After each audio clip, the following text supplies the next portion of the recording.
Gajian Bu ya. Gaji. Misalnya seorang suami, Kenapa harus berbohong? ya kadang mungkin Istrinya boros, suka kredit. Itu tidak usah dikasih tahu.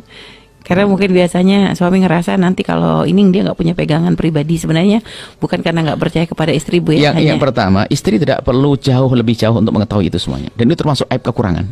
Oh gitu Bu ya. Kalau seorang istri, sebetulnya itu akan ada bermasalah di hati si istri. Kalau seorang istri pengen tahu berapa gaji suaminya. Ini karena apa? Suami itu adalah punya tanggung jawab besar. Mungkin iparnya, mungkin ibunya, mungkin ayahnya dan sebagainya. Akhirnya ngenes sendiri. Kalau seorang istri yang terpenting adalah bagaimana aku dicukupi. Itu Bu ya. Beda ya. Jangan berkata berapa duit suamiku. Karena apa? Itu yang mengajari tamak nanti. Akhirnya betul tadi jadi jago kredit nanti. Iya Bu ya. Karena suami itu punya tanggung jawab besar. Kalau punya orang tua dia yang ngurusi, punya adik dia ngurusi. Kemudian dia urusan ke masyarakat dan sebagainya.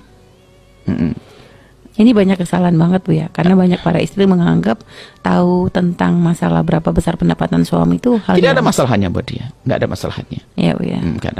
Karena akhirnya itulah yang menjadikan suami harus berbohong itu gara-gara yang semacam itu. Akhirnya apa? Saya harus memberikan jatah kepada ibuku, misalnya begitu. Ibuku nggak ada lagi yang lainnya. Kalau untuk menghindari ribut Bu ya, udah tahu watak istrinya begitu, jadi kadang berbohong diperkenankan. Berbohong untuk kebaikan itu artinya ada batasan. Bohong boleh. Bohong karena apa? Kalau dia terus terang nanti kita tidak bisa menolong ibu kita. Iya Bu ya. Karena mungkin dia belum mengerti, karena mungkin dia juga punya ibu. Tapi derajatnya adalah mungkin ibunya sangat membutuhkan sudah. Cuman namanya istri kadang-kadang apa? Pernah kan ngadu pada kita, dia sangat memperhatikan ibunya, tidak memperhatikan ibu saya. Mungkin kasusnya beda. Ibunya sang istri tidak terlalu mendesak, tapi ibunya suaminya mungkin mendesak kan begitu. Dan juga sebenarnya memang masalah memberikan bantuan kepada ibu suami itu ya tetap lebih daripada ibunya istri ya Bu ya. Suami kepada ibunya, jika ibunya, jadi gini, masalah nafkah. Iya ya.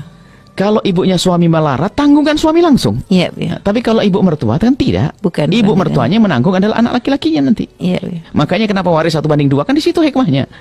Artinya memang nggak perlu sampai di situ. Iya, sampai pengen tahu dan sebagainya, catatan laporan semuanya kayak ini karena itu menjadikan semuanya menjadi tidak nyaman. Akan tapi wahai para suami, jangan belit-belitlah sama istri. Paling enak tuh istri itu tak ajari. Jadi kalau saya perlu ada gitu aja bang, gitu loh.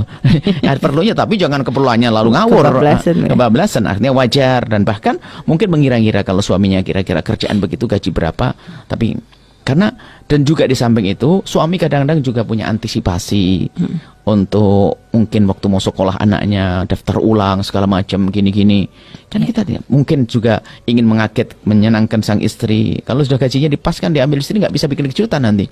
Sudah gitu gajinya diambil sama istri suruh bikin kejutan lagi nggak bisa. Baik Bu, terima kasih Bu atas jawabannya. Dan tapi ingat dari kita tidak ingin menjadikan setelah ini suami marah-marah di saat ditanya gajinya. Ya nggak ada masalah, terus terang aja. Kalau mau ditanya ya kalau nggak ada masalah, istrinya mungkin istri yang benar. Karena apa?